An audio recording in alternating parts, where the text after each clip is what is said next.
El concepto de Aristóteles sobre los sueños destaca su naturaleza racional. Aristóteles supone que durante el sueño somos capaces de advertir con más agudeza las sutiles modificaciones corporales y que nos ocupamos de planes y principios de acción que vemos con más claridad que a la luz del día. No sostiene, sin embargo, que todos los sueños tengan significado. Afirma, en cambio, que muchos de ellos son meros accidentes y no merecen que se les adjudiquen funciones pronosticadoras. Los siguientes pasajes de Divinatione muestran su posición al respecto. Pues bien, esos sueños deben ser considerados como causas o señales de los acontecimientos, o como coincidencias, ya sea todos ellos o uno solo. Empleo la palabra causa en el mismo sentido en que la luna es la causa de un eclipse solar, o en que la fatiga es causa de fiebre. Señal en el sentido en que la entrada de un astro en la sombra es la señal del eclipse, o en que la aspereza de la lengua es señal de fiebre. Mientras que entiendo por coincidencia, por ejemplo, el que ocurra un eclipse de sol mientras alguien ha salido a pasear, porque el paseo no es ni causa ni señal del eclipse, ni el eclipse causa o señal del paseo. Por esa razón, las coincidencias no se producen de acuerdo con ninguna regla universal o general. Debemos decir entonces que hay sueños que son causas y otros que son señales. Por ejemplo, de hechos que se desarrollan en el organismo. De todas maneras, hasta los médicos nos dicen que debemos prestar diligente atención a los sueños, y es razonable que observen ese punto de vista no solo los que no son profesionales, sino también los filósofos que se dedican a la especulación, porque los movimientos que tienen lugar de día dentro del cuerpo son descuidados a menos que sean grandes y violentos, en contraste con los movimientos despiertos que son más impresionantes. En el sueño sucede lo contrario, porque entonces hasta los movimientos baladíes parecen considerables. Esto se ve claro en lo que sucede a menudo en el sueño. Los durmientes, por ejemplo, se imaginan que los acosan truenos y rayos, cuando en realidad solo tienen un ligero campanilleo en los oídos, o que están gustando miel u otros sabores dulces, cuando solo una pequeña gota de flema se les ha deslizado por el esófago, o que atraviesan llamas sintiendo un intenso calor, cuando solo sienten un ligero ardor en alguna parte del cuerpo. Cuando están despiertos, esas cosas aparecen con su verdadero carácter.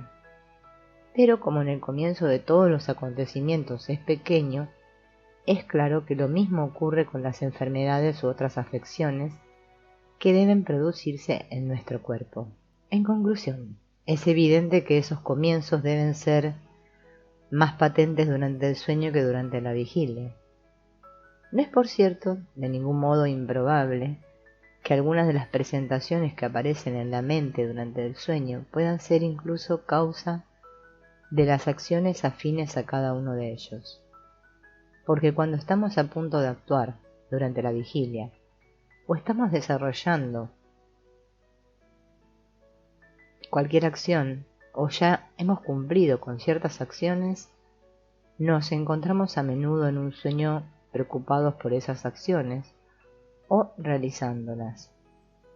La razón es que el movimiento onírico encontró un camino allanado por los movimientos originales establecidos durante el día, lo mismo pero al revés. Debe ocurrir cuando los movimientos establecidos primeramente en el sueño resulten ser puntos de partida de acciones que deberán ser realizadas durante el día, ya que la reaparición de día de los pensamientos de esas acciones también ha encontrado su camino allanado en las imágenes que se presentaron ante la mente de noche. Luego es perfectamente concebible que ciertos sueños puedan ser causas y señales de acontecimientos futuros. Muchos sueños, llamados proféticos, deben sin embargo ser clasificados como simples coincidencias, especialmente los que son extravagantes y aquellos en el cumplimiento de los cuales los durmientes no tienen iniciativa, como en el caso de un combate naval o de cosas que ocurren lejos. Con respecto a esto, es natural que el hecho se confirme cuando una persona, al mencionar una cosa, averigua que esa cosa ha sucedido. ¿Y por qué no ha de ocurrir lo mismo durante el sueño? Lo probable debe ser, por el contrario, que ocurran muchos de esos casos. Luego, cuando nombramos a una persona determinada, no es ni señal ni causa de la presentación de la persona misma. Y lo mismo en el caso paralelo. El sueño no es, para el que lo ha soñado, ni señal ni causa de su llamado cumplimiento, sino una mera coincidencia. De ahí que muchos sueños no tengan cumplimiento, porque las coincidencias no ocurren de acuerdo con ninguna ley universal o general. Las teorías romanas de los sueños siguen muy de cerca los principios desarrollados en Grecia, pero no siempre alcanzan la claridad y la profundidad de visión que hallamos en Platón y Aristóteles. Lucrecio, en De Rerum Natura, se acerca a la teoría freudiana de la satisfacción de deseos, aunque sin el énfasis que Freud pone en la naturaleza irracional de esos deseos. Lucrecio declara que los sueños se ocupan de aquellas cosas que despiertan nuestro interés durante el día, o de necesidades corporales que son satisfechas en el sueño. Cualquiera que sea la ocupación a la que nos dedicamos en fervor, cualesquiera sean las cosas a las cuales hemos dedicado mucho tiempo en el pasado, al estar la mente preferentemente consagrada a aquella ocupación, son por lo general las mismas cosas las que suelen encontrarse en los sueños. Los abogados sueñan que litigan e interpretan leyes, los generales que combaten y libran batallas, los marineros que luchan con el viento, yo que me dedico a mi tarea, buscando siempre la naturaleza de las cosas para expresarla, una vez hallada, en nuestra lengua. Y todas las demás artes y oficios en sueños parecen aferrar la mente de los hombres con sus ilusiones. Y siempre que los hombres han prestado a los juegos una atención constante durante días interminables, solemos ver que cuando han dejado de prestarle atención con los sentidos, quedan abiertos en la mente algunos pasajes por donde pueden entrar las imágenes de esas cosas. Durante muchos días esas mismas cosas se mueven ante sus ojos de tal modo que aun estando despiertos les parece ver bailarines, moviendo sus flexibles piernas, oír la vibrante armonía y las sonoras cuerdas de la lira, contemplar el mismo conjunto y las glorias de la brillante escena. Son de tan grande importancia la devoción y el placer, que esas cosas no solo los hombres, sino todas las criaturas tienen el hábito de practicarlas.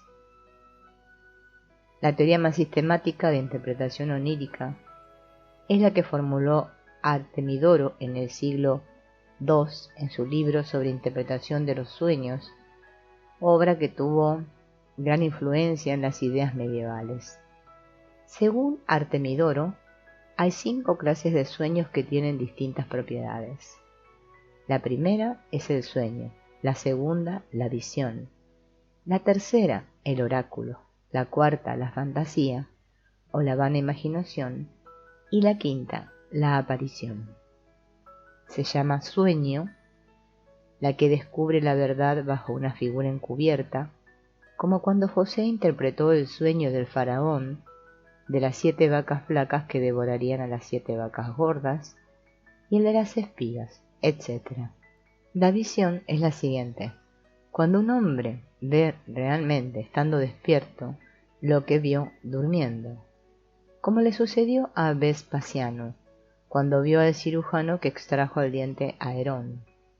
Un oráculo es una revelación o una advertencia que nos hace en sueños un ángel u otro santo para cumplir la voluntad de Dios, de acuerdo con su información, como le ocurrió a José, el esposo de la Santa Virgen, y a los 3 Reyes Magos. La fantasía, o vana imaginación, se produce en el instante en que las emociones son tan vehementes que suben al cerebro durante el sueño y se encuentran con los más vigilantes espíritus. De este modo, aquello en que se emplean los pensamientos durante el día, lo imaginamos de noche. Un amante, por ejemplo, que de día piensa en su amada cuando se duerme, se encuentra con los mismos pensamientos. Sucede también que el hombre que ayuna todo el día sueña de noche que está comiendo, o si tiene sed de día, de noche sueña que bebe y goza de la bebida. El avaro y usurero sueña con bolsas de dinero, y más aún, discurrirá de ellas en sueños. Una aparición no es otra cosa que una visión nocturna que se presenta a los niños débiles y a los ancianos, que se imaginan ver quimeras acercándose a amenazarlos o ofenderlos. Vemos que Artemidoro llama sueño a una visión interior expresada en lenguaje simbólico. Para él, el sueño del faraón no es una visión que le enviara Dios, sino la expresión simbólica de su propia visión racional interior.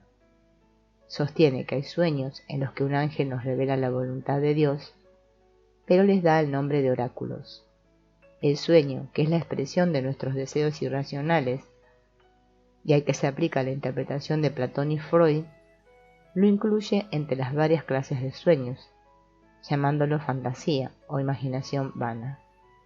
Los sueños de ansiedad, llamados apariciones, los atribuye a las condiciones particulares de los niños débiles y los viejos. Artemidoro enuncia explícitamente el significativo principio de que las reglas de los sueños no son generales y por consiguiente no pueden satisfacer a todas las personas, viéndose que a menudo, según el tiempo y las personas, admiten variadas interpretaciones. El cuadro de la interpretación romana de los sueños quedaría incompleto si faltara la voz del completo escepticismo, la de Cicerón. En su poema de la adivinación dice así: los sueños no merecen ningún crédito ni respeto, puesto que los sueños no provienen de Dios, ni hay en la naturaleza objetos con los cuales tengan afinidad y conexión necesarias, ni es posible, mediante la experimentación y la observación, llegar a interpretarlos con certeza. Se deduce que los sueños no merecen ningún crédito ni respeto. Rechacemos, por lo tanto, esta adivinación de los sueños, lo mismo que todas las demás, porque, para decir la verdad, esa superstición se ha extendido por todas las naciones, agobió las energías intelectuales de todos los hombres y los sumió en una interminable imbecilidad. Proviniendo más o menos de la misma época, figura en el Talmud una detallada teoría de los sueños, el papel que la interpretación de los sueños desempeñaba en Jerusalén en los tiempos de Jesús puede apreciarse por las referencias contenidas en el Talmud, de que había en aquella ciudad 24 intérpretes de sueños. Dice el rabí Histá: todos los sueños tienen significado excepto los que son estimulados por el ayuno. Por otra parte, el sueño que no es interpretado es como una carta que no ha sido leída. Esta declaración contiene los principios que Freud anunció en términos similares casi 2000 años más tarde. Todos los sueños, sin excepción, tienen significado. Los sueños son importantes comunicaciones dirigidas a nosotros mismos, cuya interpretación no nos conviene descuidar. El rabí Histá añade una importante restricción al principio general de la interpretación psicológica de los sueños al señalar los que son causados por el ayuno. En términos más generales, la restricción establece que los sueños causados por fuertes estímulos físicos corporales constituyen la única excepción a la regla general del determinismo psíquico en los sueños. Los autores talmúdicos suponen que ciertos tipos de sueños son pronosticadores, dice el rabí Yohanan. Hay 3 clases de sueños que se cumplen: los soñados por la mañana, los que se refieren a otra persona y los que son interpretados por otro sueño. según otros. También están entre los que se cumplen los sueños que se repiten. Aunque no dan las razones que abonen el acerto, no es muy difícil descubrirlas. El sueño de la mañana es menos profundo que el de las primeras horas de la noche, y el durmiente se encuentra en un estado más próximo al de la conciencia despierta. El Rabí Yohanan supone, al parecer, que en ese estado entra en el proceso onírico el juicio racional y nos permite percibir más claramente las fuerzas interiores que actúan dentro de nosotros o de otras personas y predecir de ese modo los acontecimientos. Muchos psicólogos contemporáneos observan que los sueños que una persona sueña repetidamente expresan importantes asuntos de su vida. Cuando una persona tiende a actuar una y otra vez de acuerdo con un leitmotiv determinado, puede decirse que esos sueños repetidos suelen predecir acontecimientos futuros en la vida de la persona. De particular interés es la interpretación talmúdica de los símbolos. Sigue la línea freudiana, como por ejemplo en la interpretación de los sueños en los que alguien riega un olivo con aceite de oliva. La interpretación es que el sueño simboliza el incesto. Cuando un sujeto sueña que sus ojos se besan, es un símbolo que indica relaciones sexuales con la hermana. Hay símbolos que no son sexuales por sí mismos y son interpretados con significado sexual, en tanto que otros, directamente sexuales, se interpretan con significado no sexual. Dicen los autores talmúdicos que el sueño en el que el durmiente sueña que copula con su madre significa que puede aspirar a poseer mucha sabiduría. El que sueña que mantuvo relaciones sexuales con una mujer casada puede estar seguro de su propia salvación. La interpretación talmúdica se basa aparentemente en la idea de que los símbolos representan siempre otra cosa distinta de lo que son. Por consiguiente, el símbolo, que es por sí mismo sexual, debe significar algo diferente de su significado manifiesto. Sin embargo, formulan una interesante reserva. El hombre que sueña con relaciones sexuales con una mujer casada puede estar seguro de su salvación solo si no ha conocido a la mujer del sueño antes de soñarlo y si no tuvo deseos sexuales cuando se durmió. Vemos aquí la importancia que dan los autores talmúdicos al estado de ánimo que tiene el sujeto antes de irse a dormir. Si ha tenido deseos sexuales o si ha conocido, aunque solo fuera casualmente, a la mujer del sueño, debemos suponer que la regla general de que un símbolo representa otra cosa distinta no es válida y que el simbolismo sexual expresa un deseo sexual. La interpretación medieval de los sueños sigue muy de cerca la línea que hemos visto en la antigüedad clásica. Un autor del siglo IV, Cinesios de Cirene, formula uno de los enunciados más precisos y hermosos de la teoría de que los sueños provienen de la capacidad de visión penetrativa, agudizada en el estado de reposo. Si los sueños profetizan el futuro, si las visiones que se presentan a la mente en el reposo proporcionan indicios para adivinar con ello las cosas futuras, los sueños serán al mismo tiempo verdaderos y oscuros, y aún en su oscuridad residirá la verdad. Los dioses han cubierto con un velo espeso la vida humana.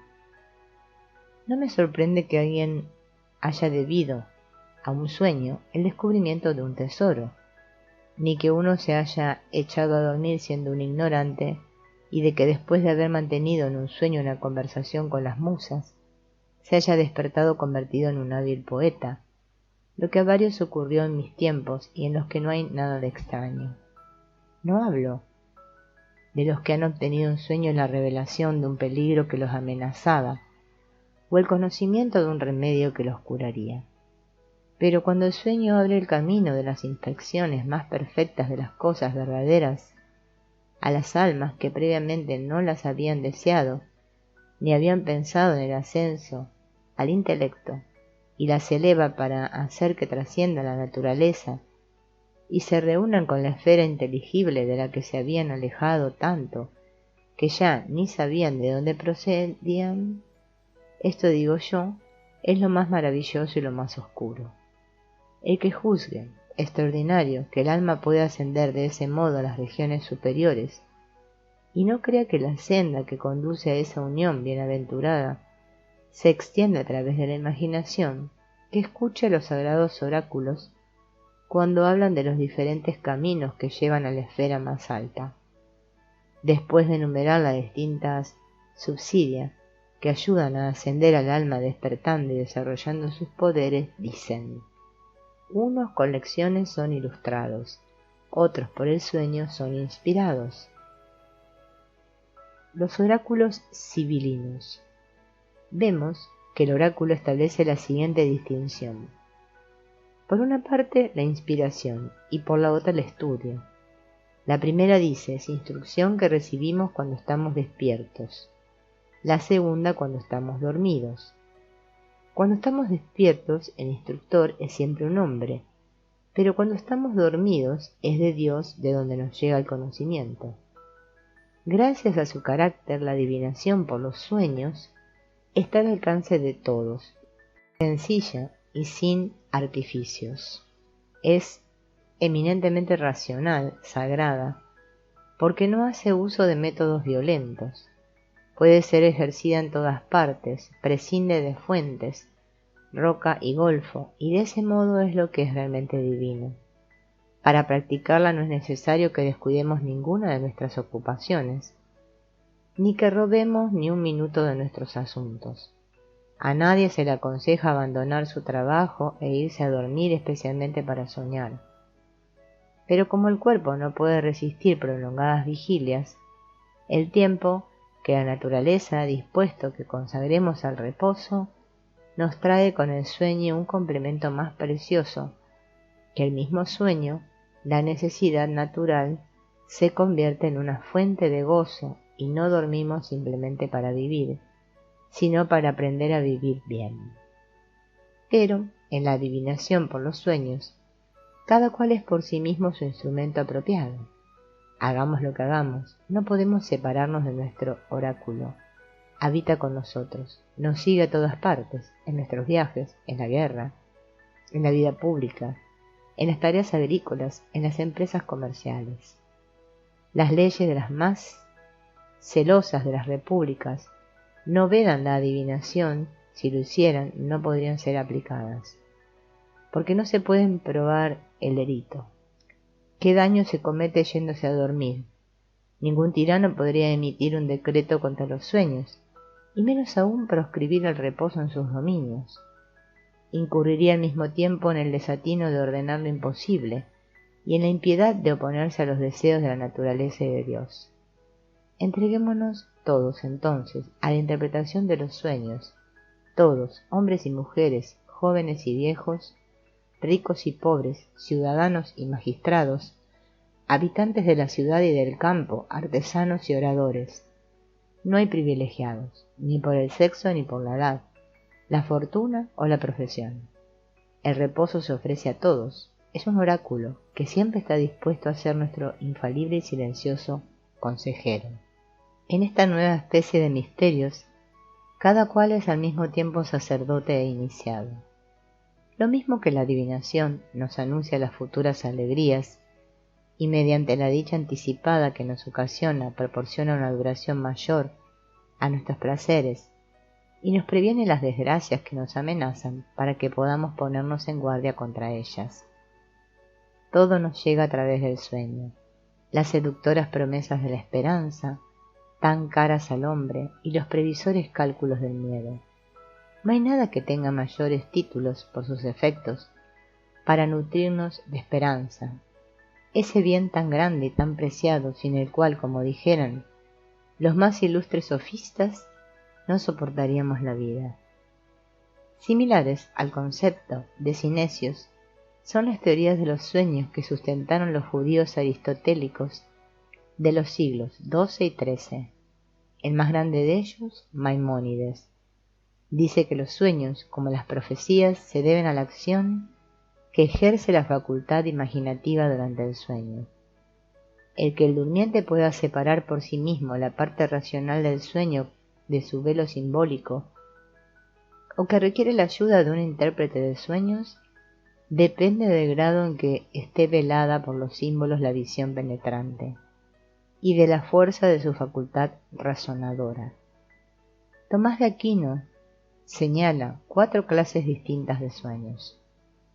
Como declaro más arriba, la adivinación es supersticiosa e ilícita cuando se basa en falsas opiniones.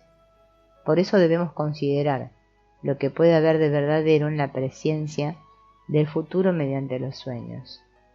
A veces los sueños son la causa de los acontecimientos futuros. Por ejemplo, cuando un hombre se siente dominado por la ansiedad a causa de lo que ha visto en un sueño y se ve impulsado a hacer algo o a evitar algo, y otras veces son signos de sucesos futuros, mientras puedan ser referidos a ciertas causas comunes a los sueños y a los sucesos futuros.